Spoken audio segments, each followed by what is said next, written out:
Hello, everyone. I'm Jim Garrison, and I want to welcome you to day 11 of 11 Days of Global Unity that we have been commemorating since 9/11, September 11th, and the 20th anniversary of that horrific event in New York that took down the World Trade Centers and attacked the Pentagon 20 years ago. And now culminating on September 21st, which is the International Day of Peace. We are very, very honored to be co-producing these 11 days from the point of view of Humanity Rising and Ubiquity University and the now over 400 organizations that comprise Humanity Rising with We the World, and with 11 Days of Global Unity and the Sign Network. It's been a marvelous 11 days. We've covered all the main challenges confronting the human community, ranging from the environment to justice, to human rights, to freedom, to young people, to women, to democracy, disarmament. And we now come to our grand finale. And in order to commemorate this day, the International Day of Peace, we're bringing for the first part of this program today, which will be in many layers and many iterations over the next 4 or 5 hours. But we wanted to start with our youth from around the world. The youth are the carriers of humanity into the future. They are coming of age at a moment when we find ourselves in code red and in a situation of escalating ecological turbulence all around the world. The last 18 months, as we've all, every single one of us, have traversed the pandemic, wave after wave of the pandemic that doesn't seem to be going away. And yet we must persevere and we must regenerate. So the young people are the tip of the spear. And today it gives Rick Ulfik, who's the co-founder of We the World and 11 Days of Global Unity, and I and all of our partners, real pleasure to bring Masterpiece, City Transformers, the Hague Center, Peace Pop-Ups, and scores and scores of other organizations that are working on the International Day of Peace. I think at the heart of everything that we've been doing over the last 11 days is to bring together an awareness of climate and the need to regenerate our world with the awareness of peace and the need to be in harmony with each other, and more broadly, in harmony with nature. Because in the end, we are nature. And at this critical hour in the human journey, we must remember who we truly are and come back home to nature and consecrate ourselves to creating a world that we would be proud to leave to the children 7 generations from now. And the youth of today are the carriers for that. So we want to honor the young as we start our final day of 11 days of global unity. We're going to start with some music. Instead of a meditation, I thought we would just start with a musical centering for the next 20 minutes or so. And so I would like to turn it over with deep gratitude for all of you who are coming to make this happen today to Emmanuel Jal. Emmanuel, welcome to Humanity Rising. Hi. Final day of 11 days. I'm really grateful to be part of this moment. And if it's possible, can I be made a host so that I can do some performances? You know, probably I'll do with because we don't have the mic, so some of the songs. Okay, I just give me 1 second and I'll get you there. Yeah. Okay. Oh, fantastic. So I'm now a host. So what I'm gonna do is, because the sound system may not allow me to do it, but I'm gonna do a spoken word in one song. And probably today's International Day of Peace. So basically I'm gonna do the anthem, the peace song, We Want Peace. And whatever you are, if possible, you can stand up and let's do this peace song together, or you can just do it whatever you are. Then I'll do a spoken word. All right. So let me make the audio. I'm gonna put advanced audio so that you can hear and feel what I'm feeling here. So I'm set up now. Oh yeah. Oh yeah, I'm looking for some people who's looking for peace. Maybe together we could make the war cease. Now we can send mankind to the moon, and we can reach to the bottom of the sea.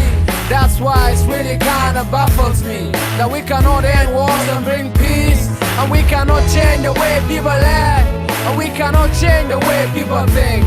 So if we sit back, chill out and relax, civilization will soon be extinct. That's why I am. I'm calling on the whole wide world.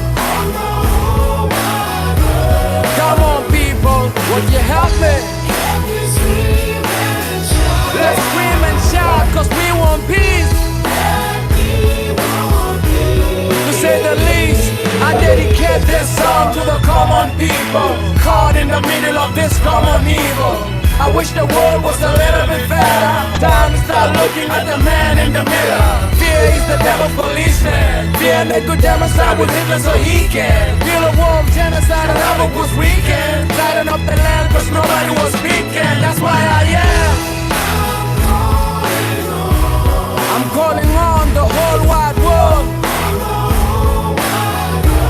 Come on people, would you help me? Let's scream and shout, cause we want peace. To say the least, somebody said after Rwanda, and after Rwanda, and not far from Rwanda, who's gonna shout for the poor people living in Darfur? The world gone deaf, the world gone blind, the world busy sitting down on the behind. Nobody cared about the poor and the needy, too busy sucking up to the rich and the greedy. For every hero there's a villain. I am kidding, we gotta shout standing out on city. One more time, we got no more time. We gotta figure out the way that we can all combine. Like Jericho, the world comes tumbling down. The sound of voices out the city surround. You know what it's worth, gotta put our voices to work. We gotta shake down heaven and earth. That's why I am. I'm calling on the whole wide world. Come on people, would you help me? Let's scream and shout, cause we want peace. To say the least, come on everybody, come on. Stand up, stand up, stand up. You want peace, and I want peace. Stand up, stand up. You want peace, and I want peace. Stand up, stand up. You want peace, and I want peace. Come on everybody, come on. Come on everybody, come on. Let me see your peace sign. Let me see your peace sign out there. My dreams are like torments. My every moment. Voices in my brain of friends that were slain. Friends like Lual who died by my side of starvation. And the burning jungle. And the desert plain. Next was I, but Jesus heard my cry. as I was tempted to eat the rotten flesh of my comrade.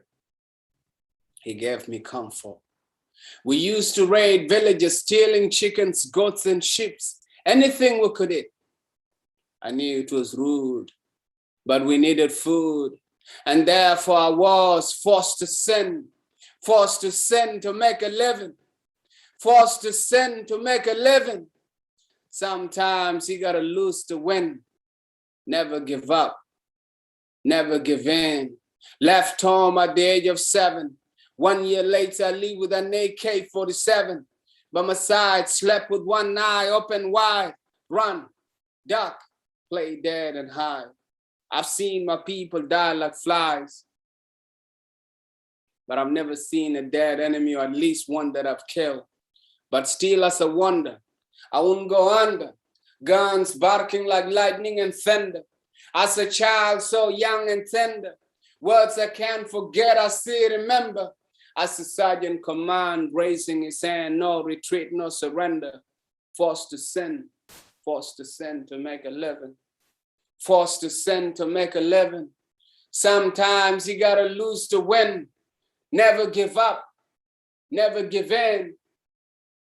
Yiddish. I carry the burn of the trauma. War child, child without a mom, still fighting in the service. Yet as I wake this new war, I'm not alone in this drama. No sit or stop as I reach for the top. I'm fully dedicated like a patriotic cop. I'm on a fight, day and night. Sometime I'm doing wrong in order to make things right. It's like I'm living a dream. First time I'm feeling like a human being. The children of Darfur, your empty bellies and the telling now it's you that I'm fighting for.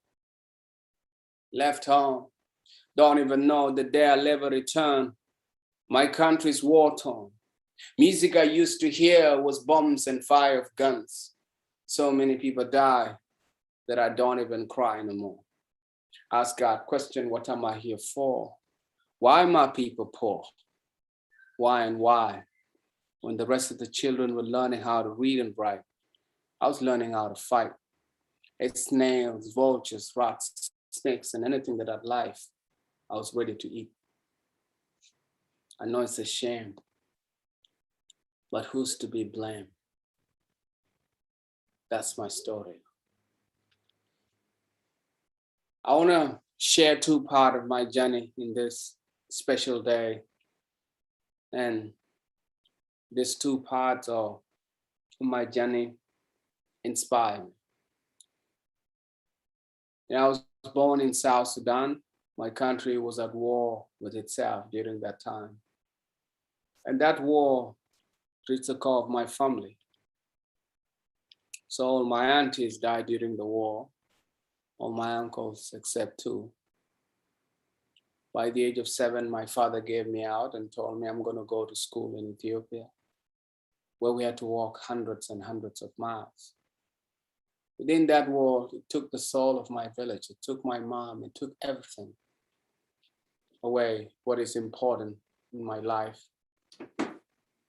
And after I arrived in Ethiopia, that's where I got trained, and that's where I became a child soldier. What I want to share now is what are the things that kept me up to today. I know each and every human being will go through a difficult time. And in my understanding, what I know is suffering is essential and dispensable for our growth. And when we don't find a meaning in our suffering, we exist to suffer. The part of the journey I want to share now is the lowest point I've ever been. The spoken word I did. We're between 200 to 400 young people, and we plan an escape. And we're told that the journey is going to take us 1 month, and it took us 3 months. When we took off, when we ran out of food, we applied basic soldier skills. So basically, we could eat anything we could find. We arrived in a place that was really dry. There was no water, so we drank our own urine. I remember as a kid, the thing that helped me was the ability to use my imagination.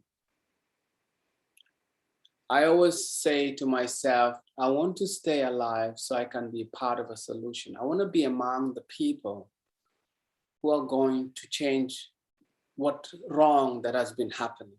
I want to be among those people. And I would stop and imagine myself in the future. Sometimes I imagine myself as a pilot.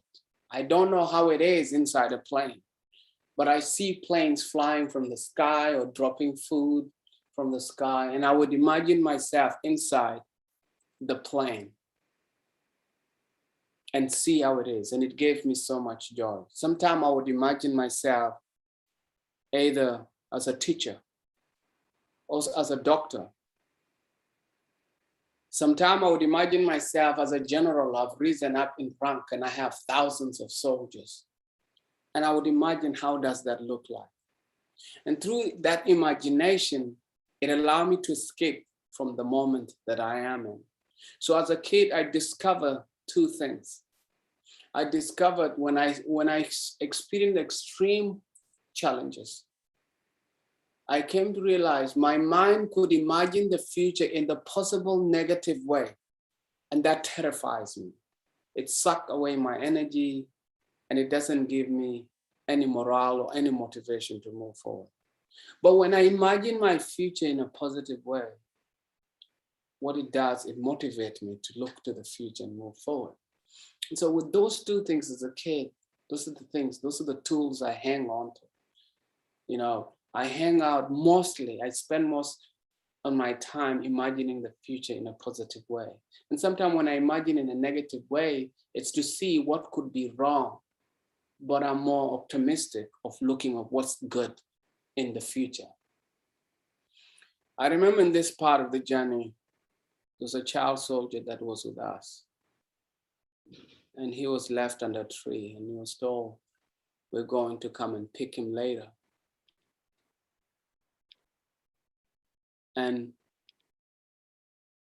50 meters as I walk away from him and others, he picked his gun. It was a G3. He cocked it and fired the bullet in his head. And he collapsed. His skull left open. His brain was seeping out. And I looked at the young man who was collapsed. I was not scared. I was not afraid, but I understood why he made that decision. The biggest challenge I faced at that moment was he planted a seed in my head. And he planted a seed in my head as I was walking. That seed was telling me, Jal, why don't you do as what this young man did? Why don't you do like what this young man did? And the way I was able to battle it is I said, I'm going to be a part of a solution. And I want to stay alive. I want to meet my brothers and sisters. And I was able to access my imagination in a positive way. And that gave me energy to move forward and allow me to battle the thoughts. So I continue moving in this path. My left toe was cut like this. Now, every time I make a step forward, it was paining. So the journey now became more intense. It became more challenging. And our numbers were reducing. Some people were ending their lives. I was starving. I was dehydrated. I was exhausted. My body's in pain and my left toe was hurting. And I tried to battle the thought. That thought came back to me again, telling me, Jal, you've suffered so much. Why can you let go now and rest like what that young man did? Now, in this point, one thing I discover, I know each one of you has their own moment where you are alone in in a room, the whole world is crushing you. Some things in life, we all only us can face them. At this moment, I try to see if there's anything I could find in my past that can motivate me in that moment. So I started looking at my past. It was just ugly memories of people dying, of my village burning, of my mom crying, of my brothers and sisters running, of dead bodies. So there was nothing positive of the past was showing. Then I decided, let me see if I can access my imagination in a positive way. And when I look at the future, it was a sea of darkness. I could not see the possibility. I could not see the future. And then I started looking at my present. And the present was my toe was hurting. I'm starving. My body's paining. I'm dehydrated. And I was overwhelmed by that moment. What I came to understand in that part of my journey, when your future, your present, and the past collide negatively at one moment, you lose hope. And at that moment, I lost hope. And the way I lost hope, it was in a peaceful way. The thought came back to me and told me, Jal, you suffered so much. It's time to rest. I don't know if anybody was looking at me or anybody or anything, but I just stopped still and I closed my eye. I took a deep breath. I opened my eyes.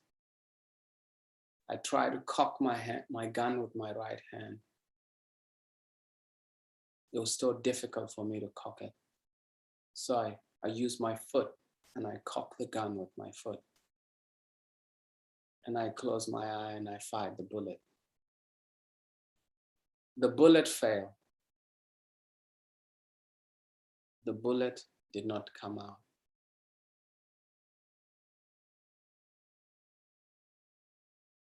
And I stopped still there.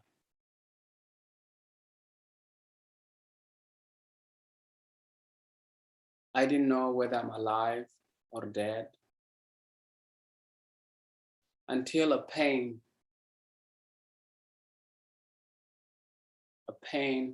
started coming. Slowly by slowly, I could hear it. I could feel it.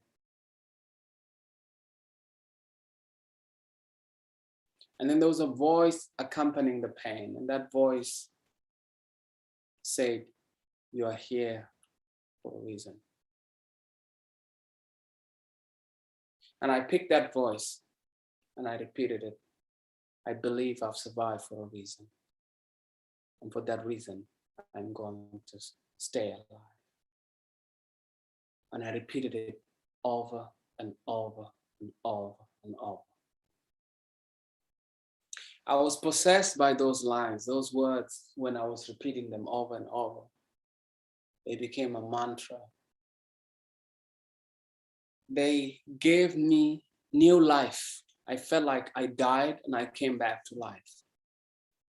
Just having an assurance that I'm in this world for a reason, and looking around and looking at everybody, every person in this world is there for a reason. That belief that I'm here for a reason and I'm going to be a part of a solution ignited. And I was able to access my future in a positive way. I was able to imagine the future in a positive way.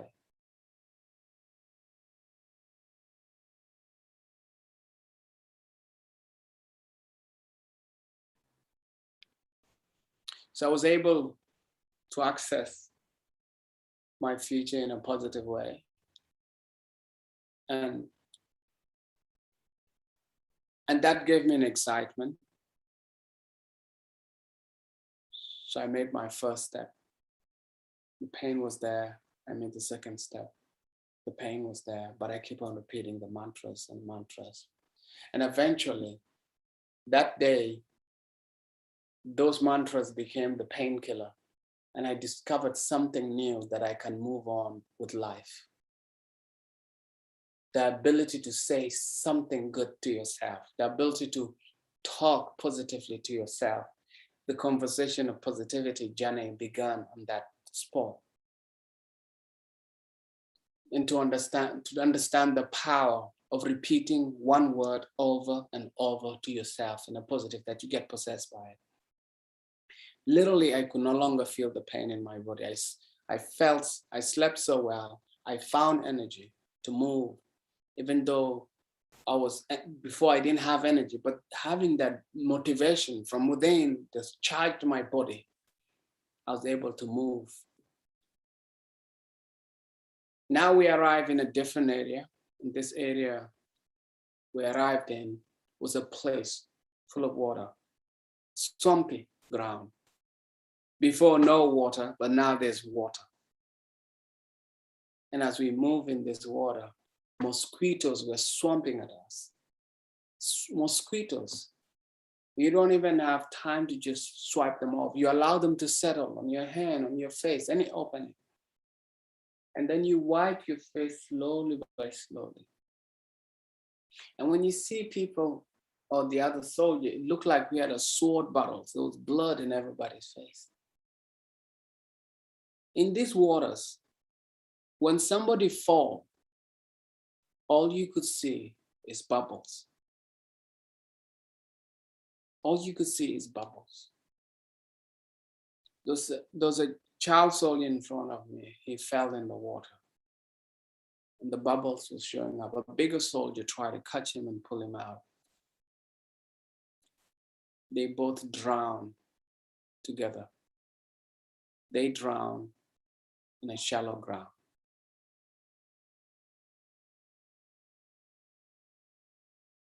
And as I watched two people dying in front of me and I did nothing, that made me feel so bad. Negative thought flooded my head. You are a coward. How can you let your comrades die in front of you? You're standing still. You did not move. Okay, the other soldiers would know. You just stood there and watched people die.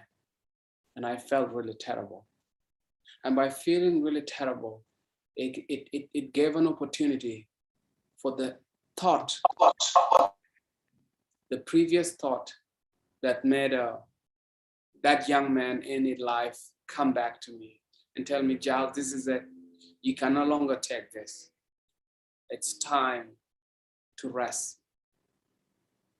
The difference is I challenged that thought immediately and I said, I'm going to stay alive. I believe I've survived for a reason. And for that reason, I'll stay alive and I'm going to tell these stories. I'm going to tell these stories of this soldiers. I'm going to tell the story of my journey. The greatest thing is when I repeated those lines, they gave me an assurance and they charged me again.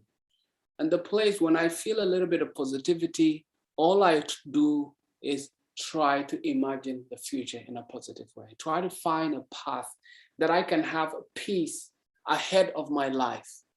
How does the future look like? Even having it in a way that if I'm ending, I'm going to end in a peaceful way as the nature wants it, not the way I just end myself.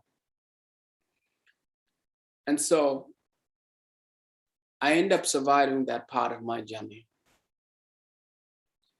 But the way it happens, through the imagination, as we're standing in this water, because I like to sit down and imagine the future, a question came to my head and told me, Jao, you're always imagining about how you want to be a part of a solution in the future. You are right now in the moment. What can you do right now? What is it you can do now? And I said, what is it I can literally do? Another question in my head told me, why don't you eat that tree? And if you don't die, share it with the rest. I went, picked the leaves of the tree, ate it. I did not die. I shared it with the rest. And then all of a sudden, my perspective opened. A question, why don't you eat those snails that are floating in the water? If you don't die, share it with the rest. I went and collected snails. I roasted them and others joined. those vultures that were eating dead bodies. We shot the vultures. I wasn't a sharpshooter first. I would aim at a vulture and my bullets are going black. But there was another child soldier who was really good. He would just aim once, shoot the vulture, and I go grab it and I eat it. Nobody want to eat the vultures. But when I ate the vultures, they saw me 2 days, I'm not dying. Others started joining, eating the vultures. And so what happened here, what I came to discover is that beliefs can close our eyes. Some of the beliefs we had, close our eyes. We were dying in the midst of plenty. There was so much around us. But because we didn't believe in eating snails, scorpion, or certain trees and other stuff and other little tiny animals that were showing, we could not see them. And so, but also beliefs can also show us possibilities. What I want to show here is I exercise the same thing in pandemic. I'm a musician, I'm a recording artist. Our main income is live performances. You know, all streams, everything's shut down. You're in lockdown, you cannot move. And I ask myself the same simple question. How can I be a part of a solution right now?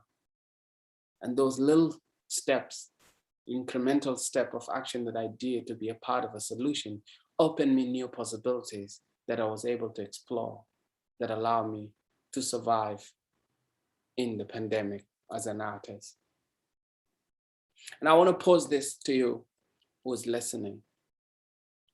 When was the last time you used your imagination in a positive way and it was able to show you possibilities?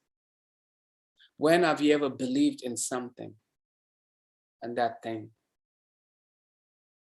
you went on and pushed it and made it happen?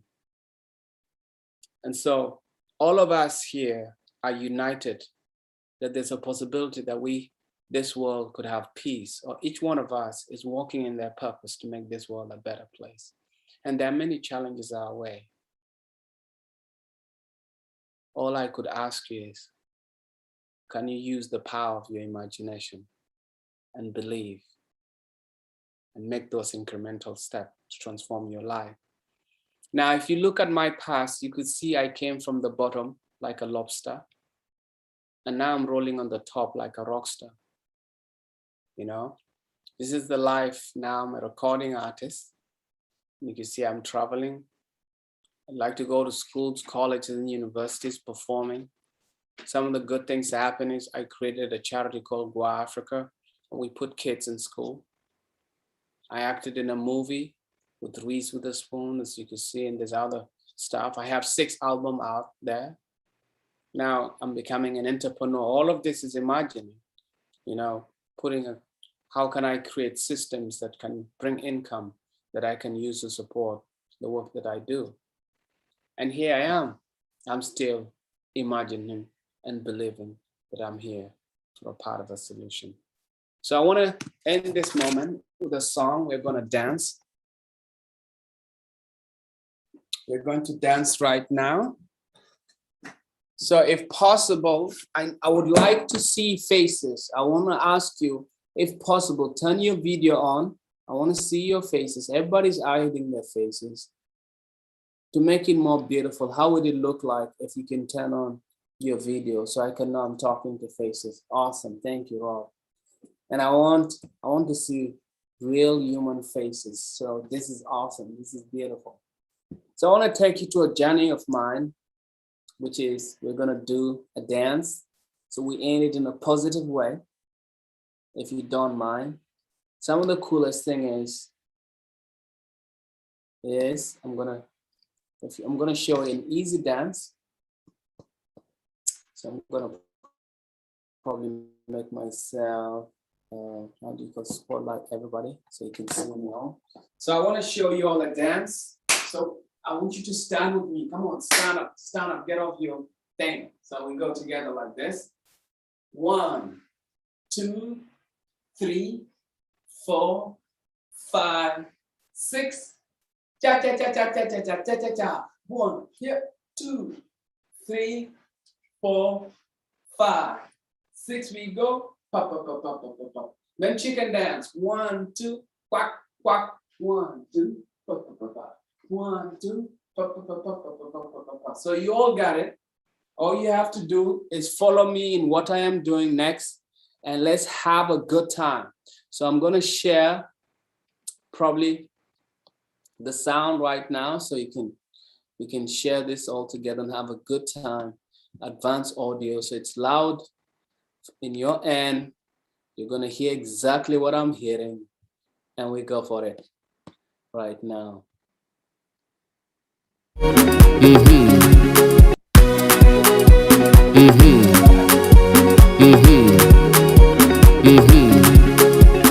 Angin balang che peluator lam nyambur. I'm playing fresh, I give the best, I build a nest, show success, kindness will clean the mess. She's my royal highness, she danced with me with a massacre, holding me like a baby.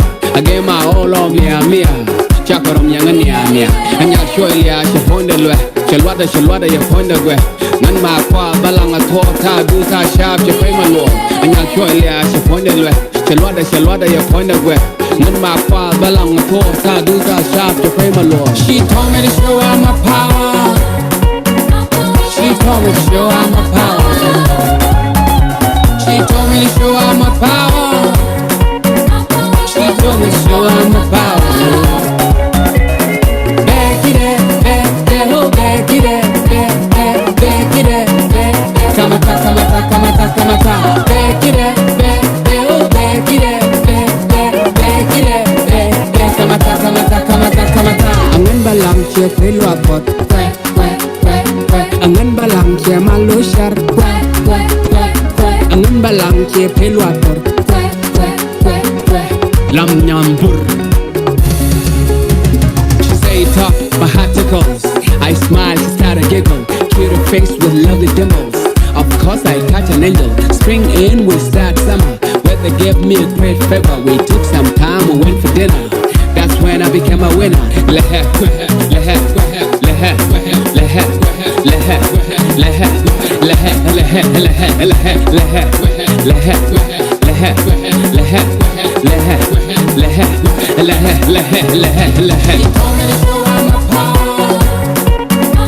She told me to show her my power. She told me to show her my power. She told me to show her my power. Back it up, oh back it up, back it up, kamata. Back it up, oh back it up, back it up, kamata. Angin balang che pelu apot, angin balang che malu shar, angin balang che pelu apot, lam nyambur. Anyagalo ase aroke, she say so. Nyakurbol say aroke, she say so. Melissa say so, Sarah say so, Amina say so, Abukeng say so, Shira Shiko say so, Nyakurnyang say so, Mula say so.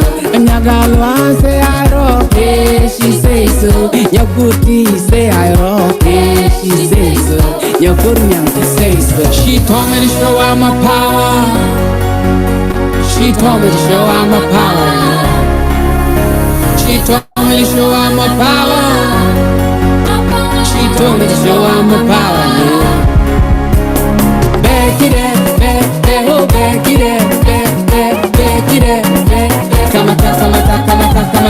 Back it up, oh back it up, back it up, kamata. She told me to show her my power. She told me to show her my power. She told me to show her my power. She told me to show her my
Thank you. Thank you. That's it for now.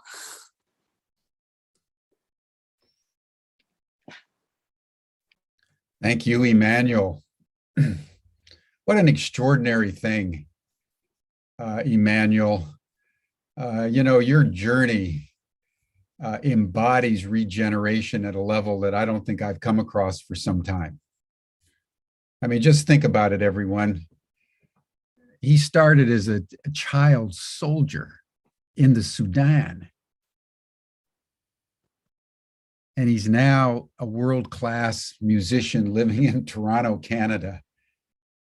I mean, what a journey, my friend. I just want to salute you, Emmanuel. You embody the human spirit in a very deep way because you experienced what no child anywhere should be condemned to experience.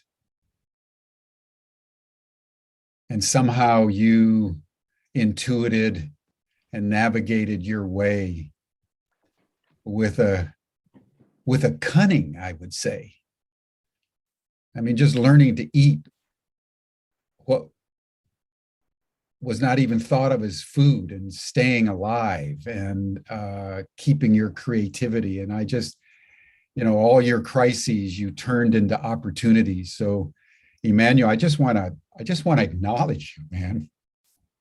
Thank you. Thank you. I just want to acknowledge who you are and what you've become as a young man. It's not insignificant, everyone, what we just heard. I just want to acknowledge it. It grieves my soul what we do to our young.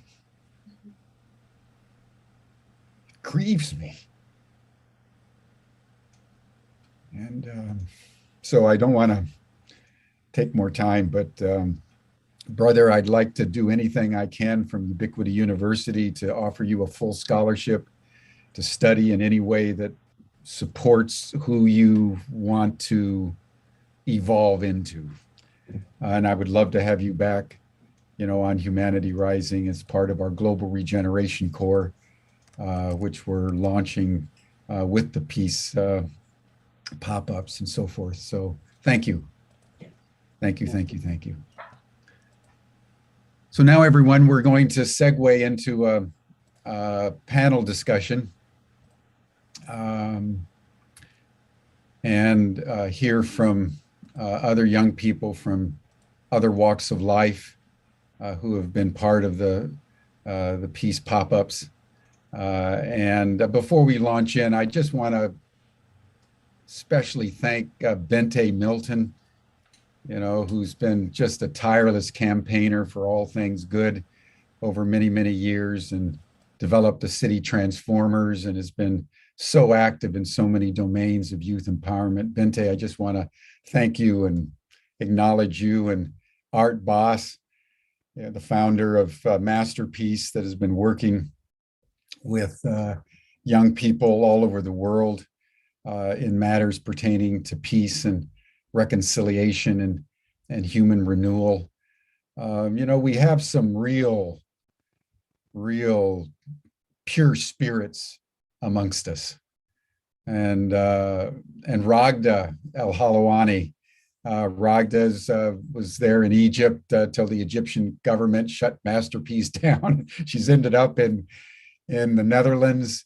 And she's one of the heroes. Ragda, you're just one of the heroes. She's, been tireless and put this whole thing together that we're experiencing this morning as we bring 11 days to close. And I just want to acknowledge you, Ragda.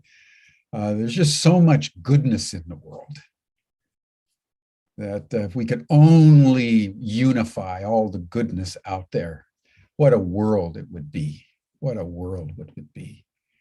Let us pray that we're the last generation that condemns our young to be child soldiers. They should all be dancing in the streets. So I think I'll start the panel. There's about a half a dozen with them. I see Ash Pachari, who is another wonderful, brilliant spirit. who I had the pleasure of meeting very recently. He's the son of the great Rajendra Pachauri, the founder of the Intergovernmental Panel on Climate Change. One of the great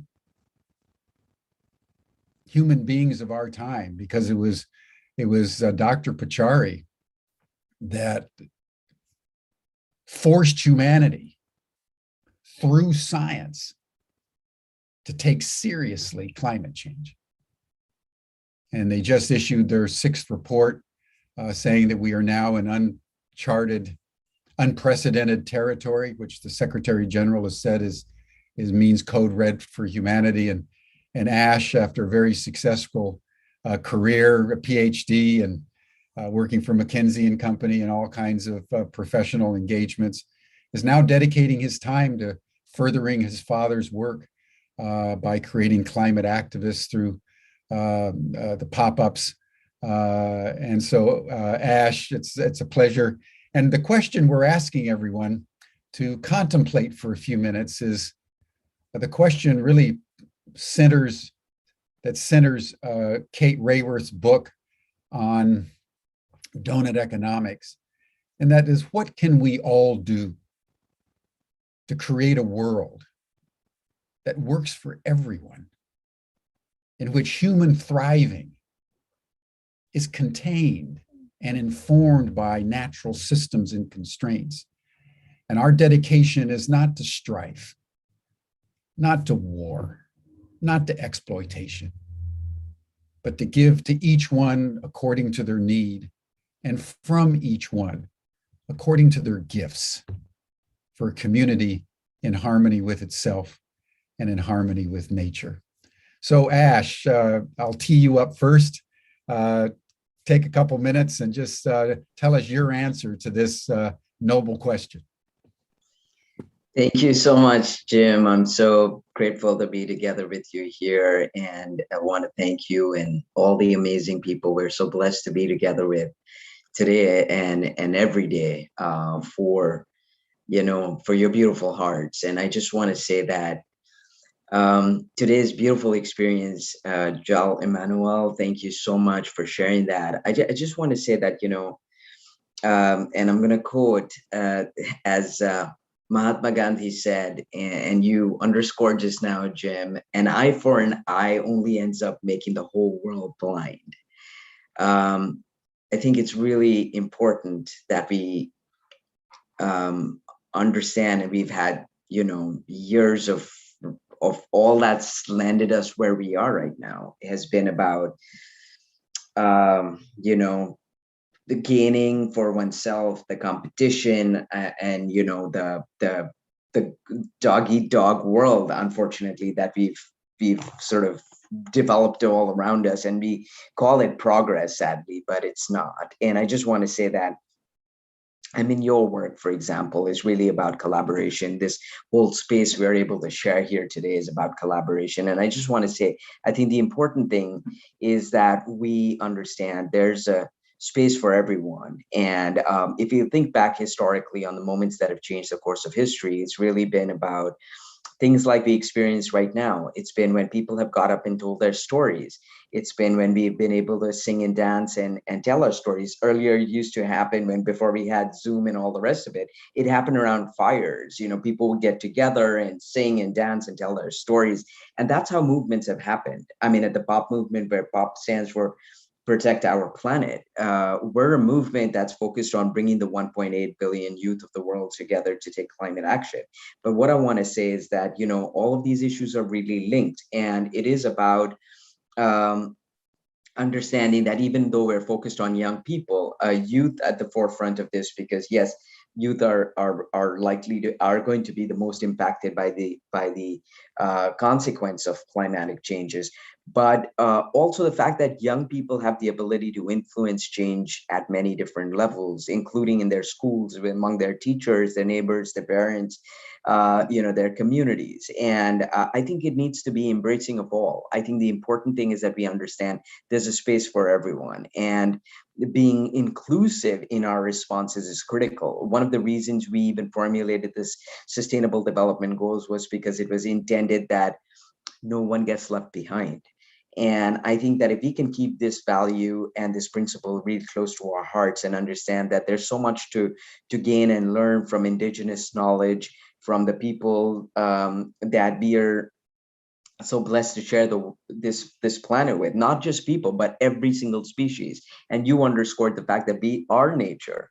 Indeed, we are. And the planet doesn't really need us. We need the planet. And I think the most important thing is that we understand that there's a place for all. And as the Dalai Lama said, the planet does not need more quote unquote successful people. The planet desperately needs more peacemakers, healers, restorers, storytellers, and lovers of all kinds. And that's really what it is. If we're able to magnify and expand the love, the care first, that we all know about, which is key to being able to make progress and do this together. But the important thing is for us to define that progress.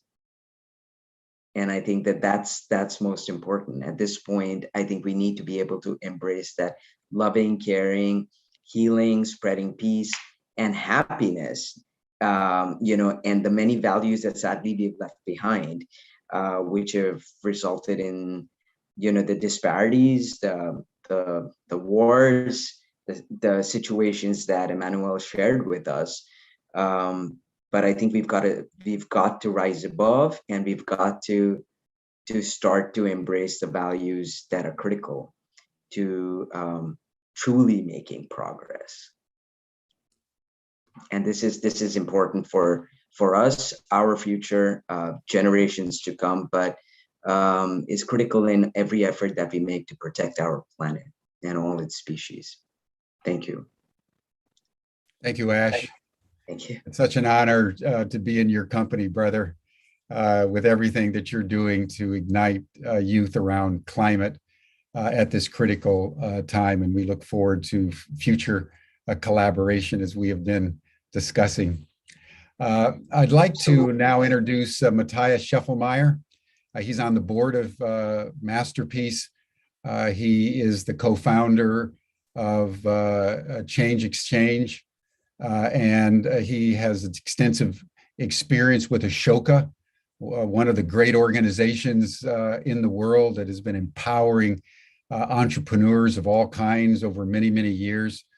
And so, Matthias, welcome to Humanity Rising, and give us your thoughts for just a minute or two on what we can do to ensure a world that works for everyone. Thank you, Jim, and thank you, Ash, and especially Emmanuel. Very touching story, and it's a pleasure to be here with you today. I'm really a servant to all the young changemakers and social entrepreneurs out there that would be even better placed to speak about these things, but I want to share maybe a couple of thoughts with you. Changemaker Exchange is a community of nearly 1,000 young social entrepreneurs, activists, and changemakers who make it their life's profession and purpose to bring about positive change in their communities and countries. And we as a community really envision a world where everyone can be part of inclusive communities, where people come together to co-create the future, and where they co-create activities and action towards the well-being of people and planet. And maybe I can share with you 2 or 3 examples of the extraordinary achievements of these young people, and then end with a quick thought and maybe request. I want to shed a light on Lefteris Arapakis from Greece, for example, who, seeing all the dirt and the plastic in the ocean and the Mediterranean, has started training over 1,000 fishermen along the shores of Greece to not only fish, but also at the same time pick plastic from the oceans. And he's collected over 140,000 kilograms of plastic and waste from the Mediterranean, turning them into t-shirts and socks that he sells to generate money to fuel the mission of his nonprofit organization. And it's just wonderful to see what happens when people, as Emmanuel put it, can kind of imagine that positive future and then act on it. Or Milena here from Berlin, where I'm based and speaking from, who created the first completely zero waste supermarket in Germany, and one of the first here in Europe, and now has inspired over 100 of these supermarkets across the country, really showing us that you can do things differently.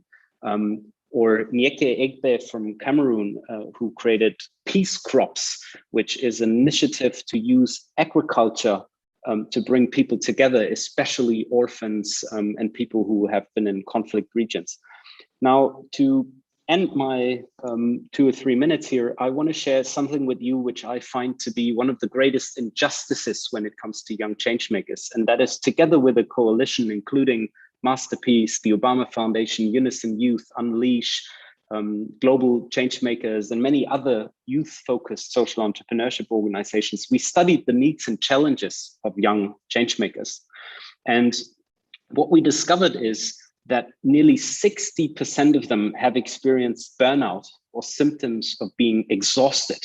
We have a huge well-being crisis with our young changemakers who put everything they can into making a positive change.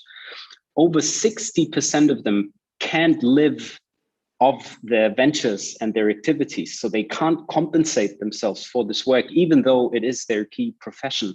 And more than 60% juggle various responsibilities, family, other jobs on the side. So not just are young people and children and marginalized communities most affected by the systemic inequalities in our world, also those that then stand up and do something about it, they face another injustice, which is that we as society don't value it, don't fund it, don't support it, don't give them spaces to truly put their imagination into reality. And that's, I think, what I want to leave you with here today is that we should really unite and put ourselves at the service of future generations and the planet and do everything that we can to overcome it, because they have the solutions. They're out there. There's millions of young people who have creative ideas. It's about time we create systems for them and spaces and communities and support infrastructure that truly unleashes what this generation could do for the world and could do for us and could do for themselves and the planet. So they're out there, but they need our help, I think, is the two messages that I'd love to share with you today. Thank you, Jim. Matthias, I think you just hit the nail on the head, my friend. The young people understand. They know what needs to be done. They're ready to do it. And yet they're not resourced sufficiently, either through what they're doing as a vocation or through other means, to actually put their lives where their heart is. Exactly. And that's something that I think about every day. And one of the commitments of the Global Regeneration Corps is to provide the training that they need, essentially as a scholarship. But we're very active in trying to raise the money so that we can actually resource the young people, to pay them a living wage. To do what needs to be done, because if they could be unleashed between now and say 2030, just imagine the difference that would take place in our world. So you're making a very, very profound point. So thank you for that. I'd like to now introduce Taras Jubansky from the Ukraine. This activist has been involved in religious ecumenism, bringing the world religions together. So Taras, you've taken on a very steep challenge, because there's probably been more blood spilt in the name of religion, particularly in Western civilization, than any other single cause. And you've been working there in the Ukraine. You founded an organization called Libertas, and deep ecumenism. So love to have your perspective on how we all work together to create a world that works for everyone. Thank you so much, Jim. And it's a privilege, it's a joy to meet everybody here virtually. And of course, greetings to Ragda and Art, with whom we have been working for a long time now. we've known each other. This is how we connected to you, Jim. So it's a huge privilege for me to be here virtually with you. Let me share my screen also because I have a short PowerPoint presentation. I hope you can see the slides.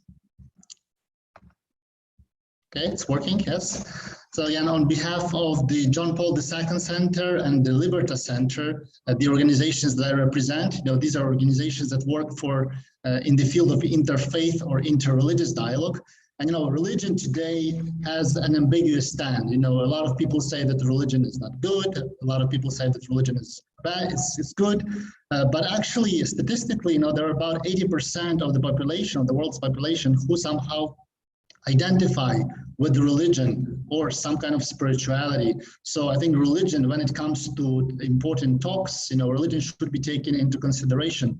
And oftentimes, my own work is considered interreligious peace building. Of course, you can do peace building without ever have to do with any kind of religion or spirituality, but you can never do interreligious dialogue without doing peace building. So always, if you're involved in any peace building activities or interfaith activities, we try to say that religion is important. And let me give you just a couple of reasons why we think that religion is important and interfaith dialogue is important.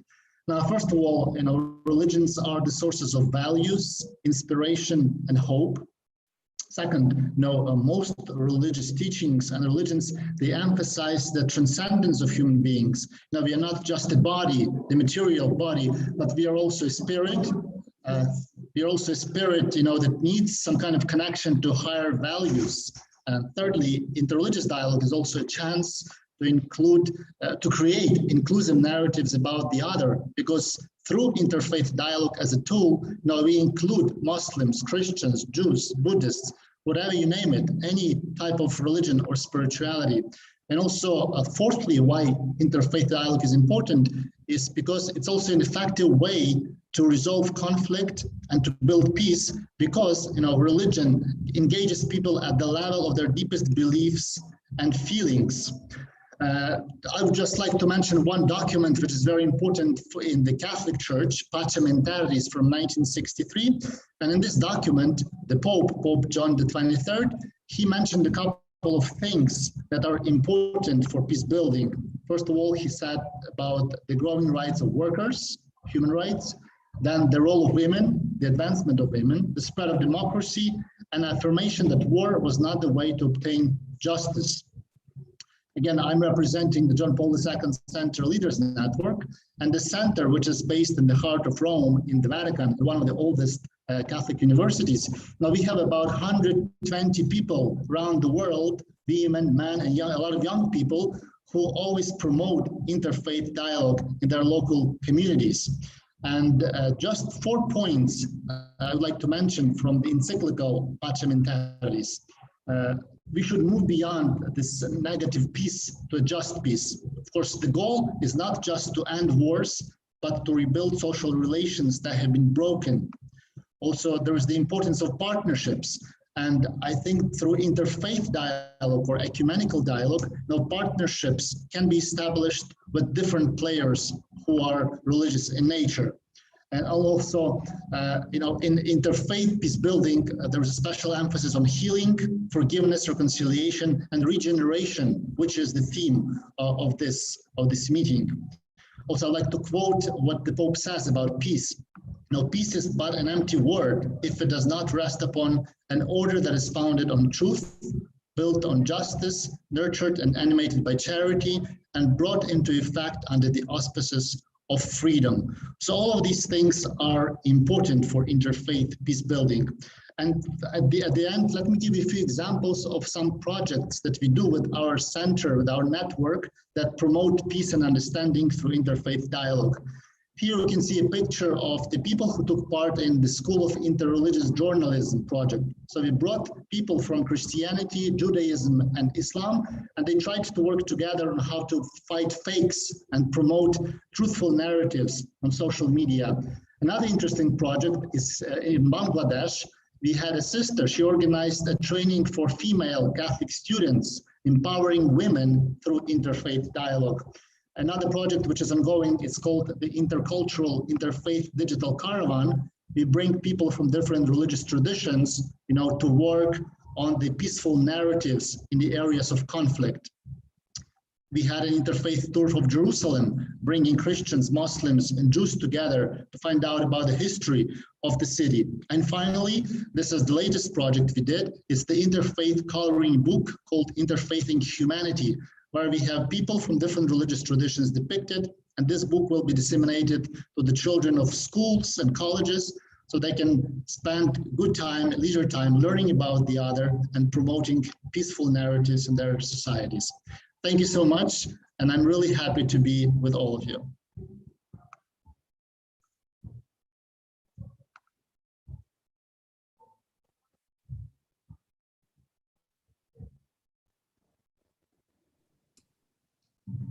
Thank you, Taras. Thank you so much. Deep ecumenism is an essential, it's a cornerstone of any notion of peace in our time. So thank you for everything that you're doing. I'd like to now introduce Rob Shorter. He's from the Donut Experimental Action Lab. The question around creating a world that works for everyone was taken from Kate Raworth's Donut Economics. So Rob, this should be an easy question for you to answer. But take a few minutes and share your thoughts. Thanks, Jim. Wonderful to be here. And it's incredible that this is the question that has anchored this week. How do we meet the needs of all people within the means of this unique living planet? And it's one that we are so delighted an emerging community of change makers around the world of all ages are questioning how they bring that into their everyday.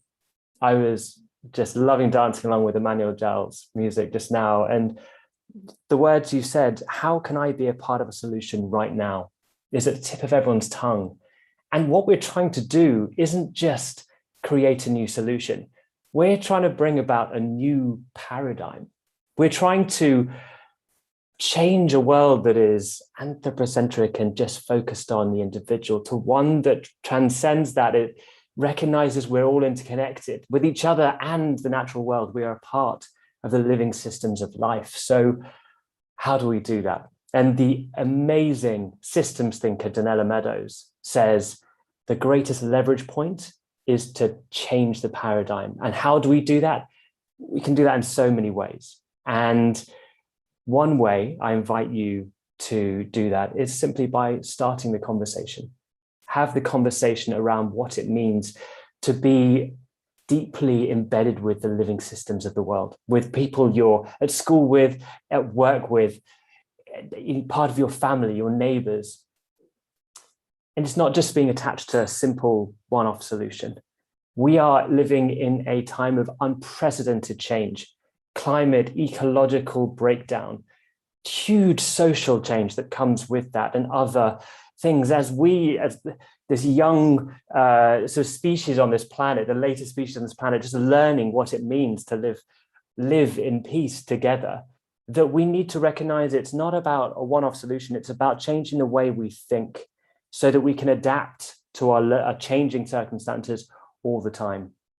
So I will just leave it there and invite you, amongst other things, to take an action in the next day or week or month. And we published today the wonderful lecture series that Jim and Ubiquity University invited Kate to be a part of. I've just posted that in the chat.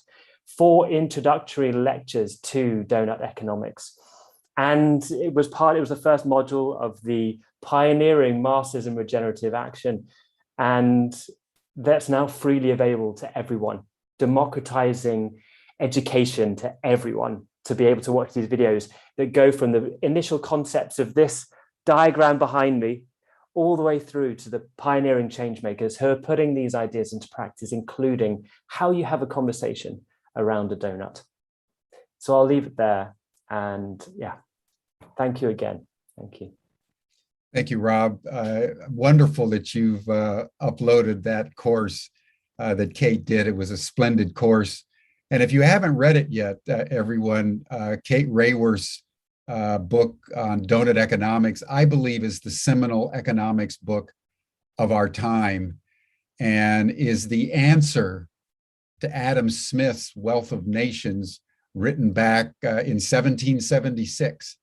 Kate Raworth in Donut Economics answers Adam Smith and takes economics into a future that works for everyone.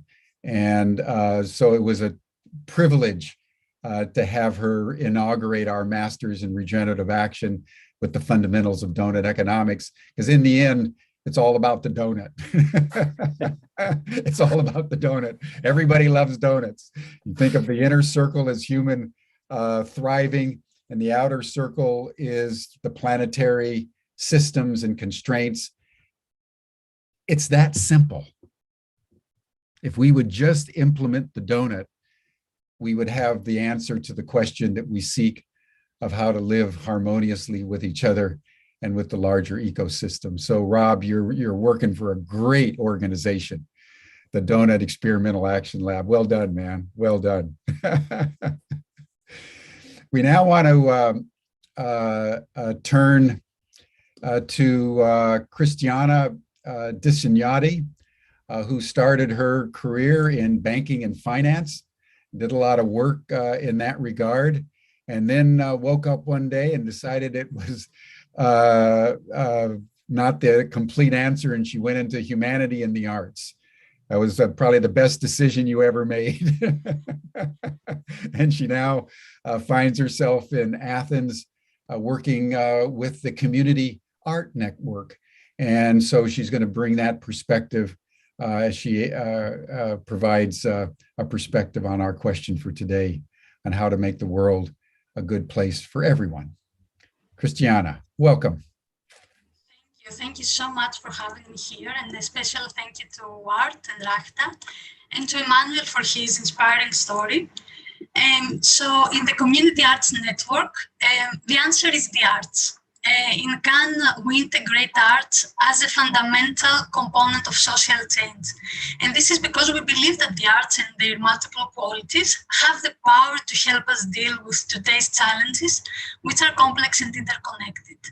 Because arts can make us dream, see, feel, and move. And the youth play a major role here because young people dream more, and the world they are reimagining is the world they will actually live in. And young people are willing to move and chase their dreams. So I'm imagining what youth and arts can do together. But thinking of the question of today's assembly and the donut economics, I would say that in Cannes, we are trying to build a network of artful changemakers, which could be a separate part of the social foundation. But at the same time, we want to bring the arts or showcase the power of the arts inside each of the sectors of the social foundation, and always with respect for our nature, which can also be empowered by the arts. So one of the key partnerships for impact we have identified is Arts for Democracy. And I would like to give you an example of an art project which celebrates peace and community building and showcases the transformative power of the arts. And it's called the People's Bus. And it was developed for the New York City Civic Engagement Commission by our artist in residency, Yasmani Arboleda. And the People's Bus was actually a prison bus, and it has been transformed with input from New Yorkers into a beautiful mobile community center. But to be honest, I think Emmanuel is also a great example of a person who now is using arts, music, and poetry for healing and for imagining a new world. Thank you so much. Thank you so much. Thank you, Christiana. Art is the ultimate revolution. And so you're on the frontier, even though to many people in the world, it's on the margins, it's actually at the center because art is what curates beauty in our lives. And without beauty, life has no meaning. So thank you for everything that you're doing. We now turn to our final presenter, Talia Smith, who originally came from South Africa, now lives in London, and is involved with initiatives for change and has worked literally all over the world in seeking to empower local communities to bridge various divides and develop social cohesion. So Talia, welcome, and you'll get the final word. Final words. Thank you, Jim. Thank you for having me, and a big thanks to the organising team and all the panelists today. Real privilege to be with you all. So yeah, as Jim said, I work with an organisation called Initiatives of Change. It's a peace-building organisation working in 45 countries for coming up to 100 years now. And I want to share with you a little bit about our approach, because it hasn't changed much in these many decades of work. And our core practice is based upon Mahatma Gandhi's dictum of being the change you want to see in the world. We've all heard this statement, and I'm sure can resonate to it. So believing that if you want to see peace in the world, to start with your own family, believing that if you care about the environment, to start looking at your own patterns of consumption and waste. And then we talked about earlier, everyone being connected. Rob mentioned that. And that's the Ubuntu philosophy that says, I am because of you are, and that we're all connected with each other and of course with the planet. So individual change is a concept we work with a lot at Initiatives of Change. And we're all change makers on this call. So I think we've all gone through our personal journey of personal change and coming to be a change maker. And it's really the driving force of change in communities, and that moves then to changing society at large. So I think to never underestimate even our journey that we've done to become a change maker, because it's part of making that world a better place. Also part of our approach to peace building that I want to share with you is to take time in silence for reflection and figuring out what's next. We work with creating a space for sharing life stories. We talked about dialogue earlier, deep listening, shared core values are so important. Also recognizing historical wounds and how you can resolve them for a community to move forward, and equipping people and young people with not just the practical skills needed to build trust and to build peace, but also the inner qualities. Because once you have the inner qualities and those skills and the action together, that's when you can really build peace and trust across deep divides. And interesting, a survey by the International Committee of the Red Cross found that almost half of millennials think that a third world war is likely during their lifetime. Now, I was shocked when I read that, because I thought, positive change makers. But I think it's within this context that honouring Peace Day and every day really is critical, as we need this time for all of humanity to commit to peace, which is above each and our own differences. And each one of us is needed to think creatively and collectively about how that we can help everyone recover better, build resilience, and transform our world into one that's more equal and just and sustainable. So when I reflect on how to meet the needs of all within the boundaries of the planet, I'm reminded by another quote from Mahatma Gandhi, and it said, the world has enough for everyone's needs, but not everyone's greed. So I'll end with that as the final words. Thanks so much. I think that's the bottom line. We have enough for everybody's need, but we don't have enough for everybody's greed. So that's a beautiful final word, Talia. Thank you so much. And thank you all for your contributions. We're a bit pressed for time, so we don't have the bandwidth for an extensive discussion. So I'd like to now bring this particular part of the overall program to a close by turning it over to Archai for a final musical presentation. Hi, everyone. It's such a pleasure to be with you today.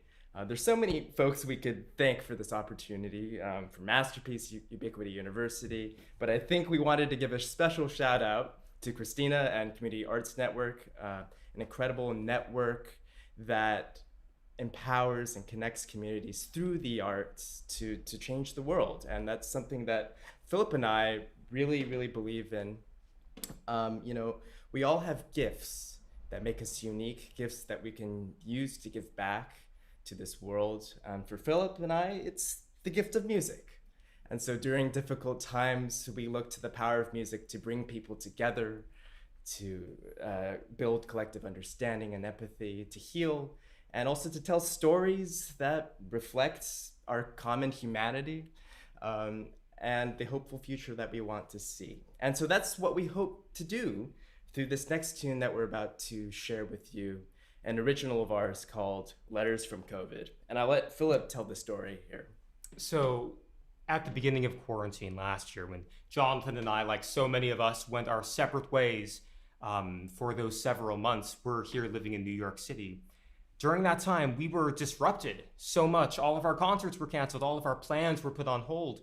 And on top of that, we weren't able to continue making music, to compose and improvise like we normally did. But we wanted to still write something artistically to express the moment. And so what we ended up doing, because Zoom also did not cut it, as I'm sure many of you can attest to. So we took our phones and we recorded little audio snippets, little ideas, and we sent them back and forth to each other. These audio letters, if you will. And by taking those ideas apart, we were able to put them together to create this piece that you're going to hear. And so you'll actually hear in the second half of this work, it almost sounds like a choir or a group of people joins us. And those are those original audio letters. And as we're talking about peace and bringing people around the world together around these common goals, I like to think that even in this time where so much has been broken apart and scattered, that we can still find ways to come back together collectively, recognizing the hardships that have happened, but also looking for the beautiful and hopeful moments ahead. So we hope you enjoy Letters from COVID.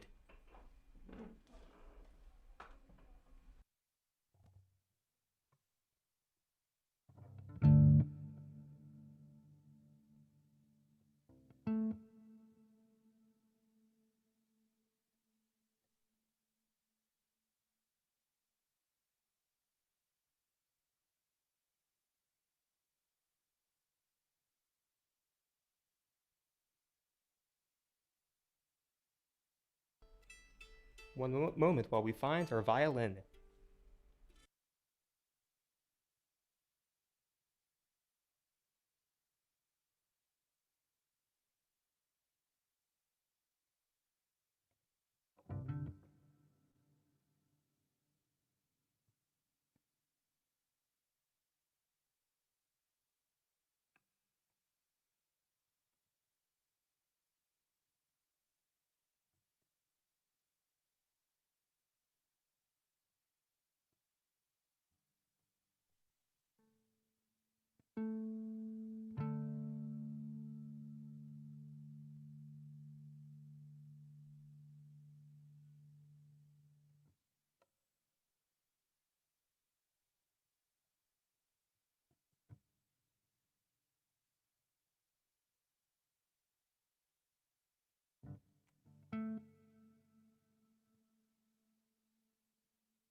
So one of the joys of live performance is the improvisation that naturally takes place. So Jonathan is exchanging a battery on his electric violin. And so maybe I can actually just share while he's doing that what these instruments kind of represent to us. So as artists during COVID and during the lockdown, we were trying to think a lot about, well, in the midst of where all the things that are normal, right, all the things that we held on to as kind of security and safety, as all of those were suddenly stripped away, and there's this kind of fertile ground of chaos. Like, what can we do that's constructive in that time? And so that's where we turned, and we looked to these new instruments. You might see that it's kind of shaped like a traditional string instrument, but also very different. And these almost serve as kind of representations of that evolution out of these COVID times for us, kind of taking the opportunity of the time we had and the space we had to explore something that would allow us actually to emerge from COVID with something completely new. And so you'll hear throughout this piece that even while we're playing these kind of like our normal wooden instruments, the sounds that we create are completely different. And for us, that is kind of a new palette. It's like for our whole lives, we had been becoming masters of colored pencils, and now suddenly we're painting in 3 dimensions, and we're painting in neon. So we hope that these instruments also, just by their very nature, maybe inspire you to think about what are the things that that maybe can evolve in this time while we're still limited in a lot of ways. But where are the places that we can continue to grow and look for new possibility?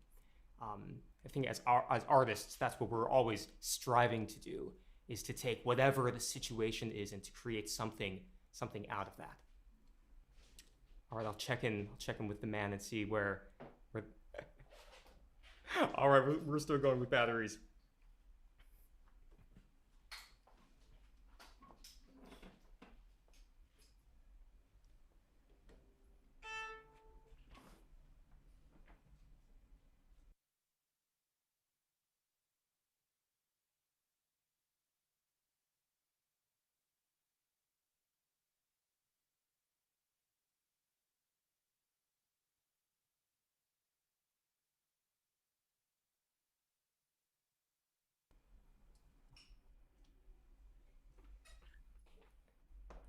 All right, so while he finishes that up, I'm actually going to start the piece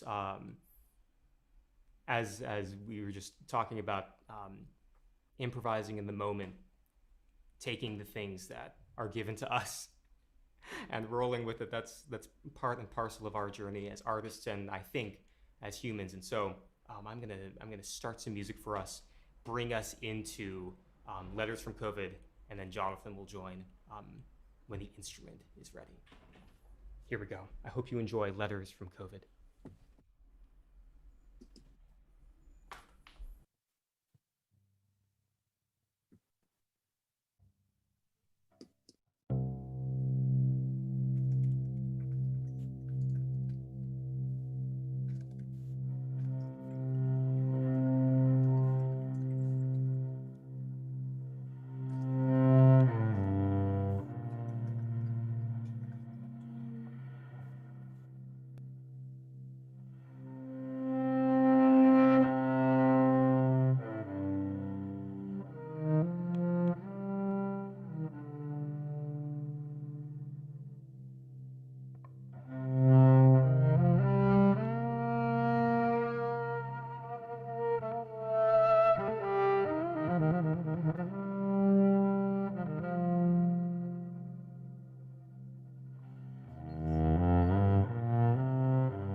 Bravo. Bravo. That was magnificent, guys. That was magnificent. Well worth the wait. Thank you so much. As we transition now to the remainder of our program for 11 Days of Global Unity, I think Amanda Sabri summed up our session so far. She said that the session today shines light on the incredible gift of human imagination and creativity. Through a manual to archive, thank you all. And I would include our 6 presenters. This has been splendid. I can't imagine a more dazzling presentation of why we're going to succeed in saving our world, as we've just witnessed over the last hour and a half. So thank you. And for Masterpiece, City Transformers, Peace Pop-Ups, all the other groups that came into play for this performance, thank you. And it occurs to me, everyone, we're going to have an after 11 days sort of party tomorrow night, Wednesday at 5 o'clock Pacific, 8 o'clock Eastern time. And I'm wondering, Emmanuel and Jason, Jonathan and Philip of Archive, whether you would be willing to join us. Rick Ulfik is a professional level musician. We're going to have some incredible musicians tomorrow for our after party. So Rick, I think we should get Emmanuel and Archive to join. And I don't know which one on your team, but maybe Callum can be in touch with them, because we want to have a really cool after party, and you guys would really be additive to that. So thank you, everyone. This has been very profound, starting with the journey of the child soldier that opened up our program, to the inspiration of COVID music at the end, and the fractals of answers and comments around how do we make a world that works for everyone. This is what 11 Days of Global Unity is all about. So I now want to turn it over to my good friend and colleague, Rick Ulfik. He's the co-founder of 11 Days and been doing it for the last 17 years, since 2004. And before that was the founder of We the World, along with, Bente and Art and Ragda, Ash, all of you, Matthias. He's been working the fields of the Lord for many, many years. And so, Rick, thank you for everything you've done to consecrate this pathway between 9/11 and the International Day of Peace. Well worthy of our time. Thank you. Thank you. Thank you, Jim. And yes, I think that's a great idea. I think Rick Buckley is going to put the link to the after party in the chat here, and you're all invited. We're going to have wonderful folks joining us from that have been part of 11 Days all this time, 11 Days of Global Unity, starting on September 11th and going through today, September 21st, the International Day of Peace. And we're about to start another panel, a peace panel. So I want to bring in Terry Angel. And so first of all, thank you, Jim, in general. We're going to kind of try to rush through what we were doing each day, which is offering scholarships to some of the changemakers of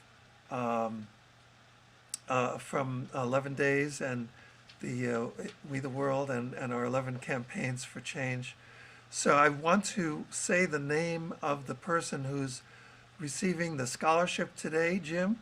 Is that okay? And yes, please. The person's name is Abisha Casper Diamini. And Abisha is part of the We Change Agent Network branch in Botswana.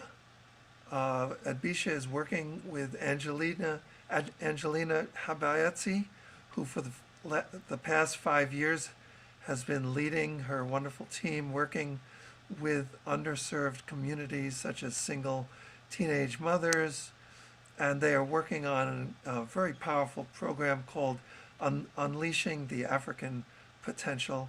So congratulations on the master's degree in peace and tolerance, Abisha Kasper Diamini. And now, today on our Day for Peace, the International Day of Peace, we're excited to bring you our tribute to our changemakers working on We the World's campaign for peace. And we want to honor and hear just a few minutes from Terry Angel Miller, who is the founder of angelspeakers.com, and she is on a national tour for peace, and she is coordinator of We the World's campaign for peace. You want to speak for a few minutes, and then we'll have to close this out and get ready for our next panel with some powerful speakers who maybe you can tell us about a little bit too. Absolutely. I hope that I'm going to be able to speak because my internet connection keeps telling me it's unstable. So hopefully you can all hear me. Just let me know, Rick, if it is coming through. Okay, great. Yes, we can hear you. And Rick Buckley, if you can spotlight her, that would be great.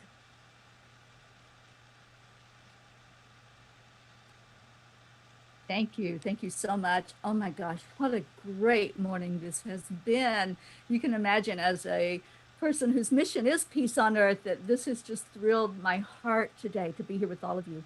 We have upcoming at the top of the hour a beautiful panel, including Rick Olphick, Dr. Marty Casey, who has a mission called Ungun, which helps deal with healing the trauma associated with devastation and violence, and she works through the arts. So I'm sure some of you will want to check her out and what she's been doing here with that. We have Fumi John Stewart, who works with the Peace Alliance and brings forth the peace polls. And we have our Karen Palmer, who works with Peace Pals and works with our youth to spread more peace and love in the world. I want to keep this brief, but I do have something I want to read to end what I have to say.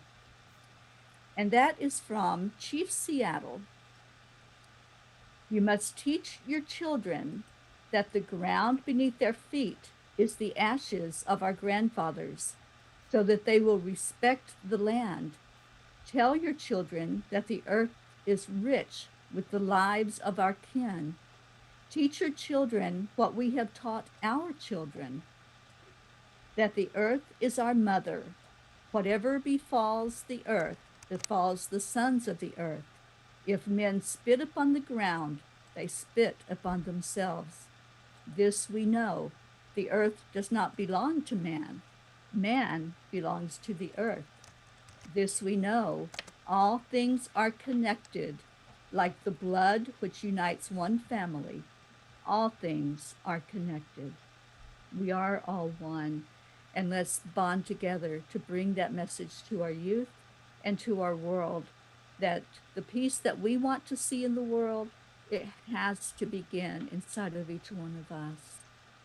Thank you all so much for what you brought today. I hope you'll be joining us at the top of the hour for this amazing peace discussion. Thank you, Rick. Thank you, Terry. And people can find out more by going to we.net. You can find out about all the 11 days of Global Unity events, see the recordings, but our 11 campaigns for change go all year long. And they include economic justice, environment, women, human rights, health, the whole comprehensive blueprint for global transformation. And so we encourage everyone to get involved all year long. And I was going to ask Rick Buckley, do you want to just stop the live stream and stop the recording, and we can just stay on and then pick it up again at the top of the hour? What do you think? It depends on recordings at your end, what Callum is doing, so I can easily stop mine. Yeah. Well, I can't stop the restream going out to all the networks. You cannot stop that? Well, I could. Yeah, I think I can do it. Yeah. Let's go ahead and do that, Rick. I'll do that. And then we can just stay on, and then anybody else who joins, like the other speakers, will just come back. You got it. To this Zoom session. Is that correct? Yep, it's the same link. Yep. Okay, perfect. So we might as well just do that. So thank you all. Yes, thank you, everyone. Thank you, Rick. Thank you, Masterpiece. Thank you, City Transformers. Thank you, Peace Pop-Ups. Thank you, everyone, the Sign Network. This has been a beautiful grand finale, the beginning of the grand finale of 11 days of global unity. Bye for now. And maybe we'll see you tomorrow at the after party. That would be great.